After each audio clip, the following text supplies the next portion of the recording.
What is up everyone? This is the new 450 MT by CF Moto. Ito lang naman yung bagong labas nila na 2024 model, which is a adventure touring bike.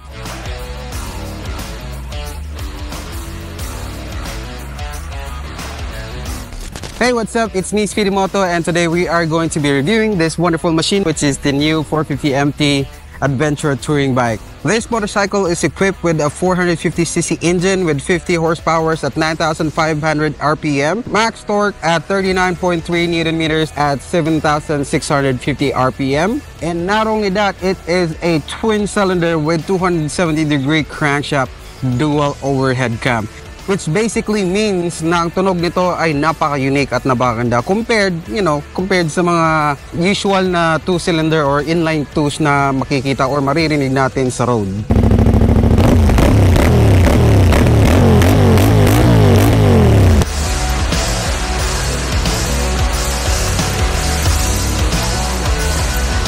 Now let's talk about the braking system of this machine. It has a dual piston caliper with 320mm single disc at the front, and it has a single piston caliper with 240mm disc at the rear.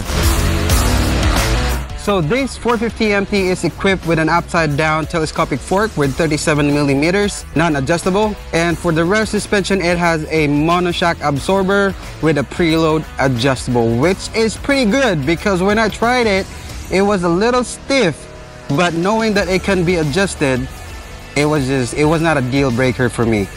So for the wheels, we have a 17 inches rims, 110/70 for the tires, and for the rear we have the same 17 inches rims with 150/60 tires.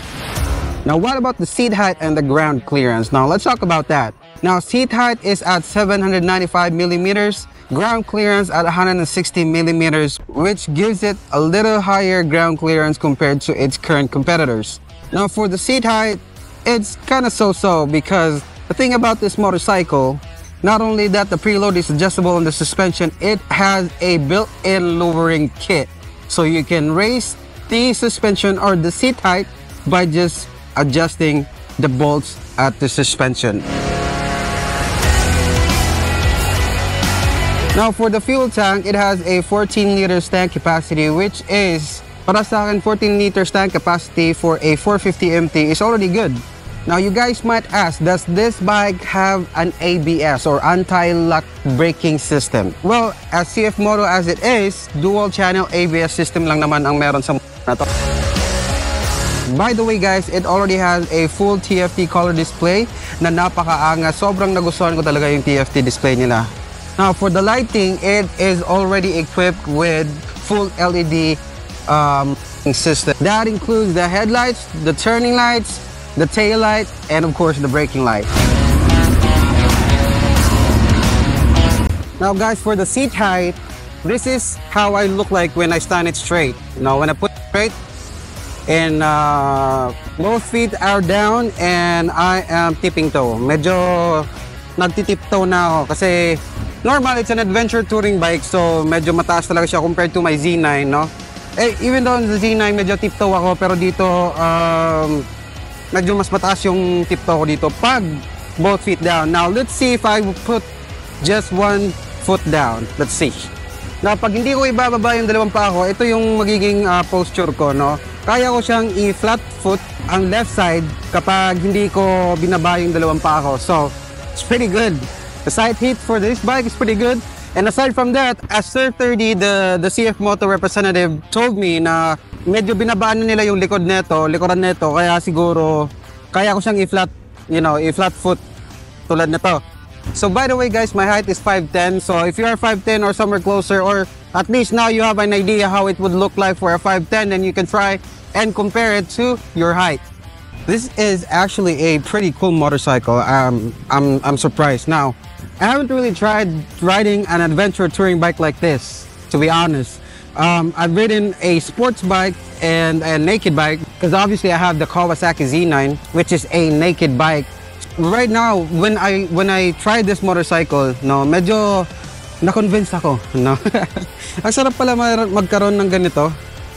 Adventure touring bike kasi napaka-relax ng position mo ganito pag nagra-ride ako, kasi pag nasa Z9 ako yung paa ko nakaganito. I-zoom ko na lang para makita nyo. So pag tinan ako ganito yung parang position ko, napaka-aggressive. Even sa MT-09, although pwede ko naman siyang iganyan, pero hindi ako comfortable, especially on corners. Hindi ako comfortable na nakaganito yung fit ko sa Z9. But on this motorcycle, I can do this without any problem, even if sa corner at a high speed.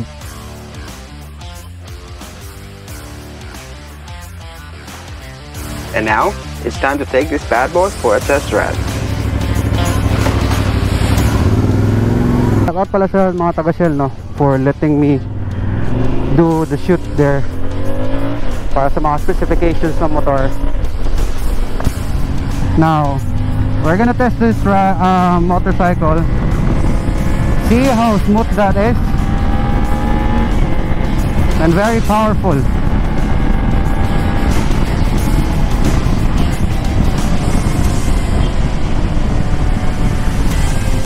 Grabe. And then I've been always curious, no, kung bakit ang daming tao na gustong mag-adventure bike. It doesn't look cool. It looks very heavy. You know, it's just not my type. And maybe type sa iba yung look, but me, I don't really find it interesting, no. Now that I've been given a chance, thank you so much CF Moto Cagayan de Oro City dito sa Barangay Kauswagan for letting me try this adventure touring bike, which is the 450 MT. Grabe, ang sarap niya, guys. Sarap niya i-maneuver. And napaka-powerful ng engine niya, no? Di ka talaga mabibitin. And it's not hard on your hands compared to my Z9 na parang palaging tense yung kamay ko kasi paraging ganyan. This one is pretty smooth. The engine is pretty smooth. Transmission is very smooth pag nag-gear up ka, gear down ka, which is pretty true. Ngayon parang na-realize I'm experiencing it like myself, no, kung gaano siya ka-smooth. And the sound, grabe, downshift, upshift, it's pretty cool. Grabe, ang ganda niya, guys. Oh, napakagaan niya. Look. Woo! Napakagaan niya i-maneuver, guys. So, pretty cool. The suspension on the rear is very slightly stiff. Maybe because it's adjustable naman, and then it's basically not adjusted for my weight and height. So, medyo stiff siya and hindi siya ganun ka bagay sa akin as a rider, kasi kailangan ko pa ito i-set up. If ever bumili ako nito, kailangan ko i-set up syempre sa height and weight ko, diba? Or sa and as well sa preference ko na rin, diba? Guys, this is a very powerful machine and it's very comfortable. You know, comparing it to a naked bike. So if you're wanting a naked bike and you also want an adventure touring bike, pero hindi ka pa decided kung ano talaga yung bibilhin mo, then I'll try to give you an output sa experience ko sa Z9, which is a naked bike, and this 450 MT. No, for naked bike, it's very powerful. It's pretty close to the sports bikes.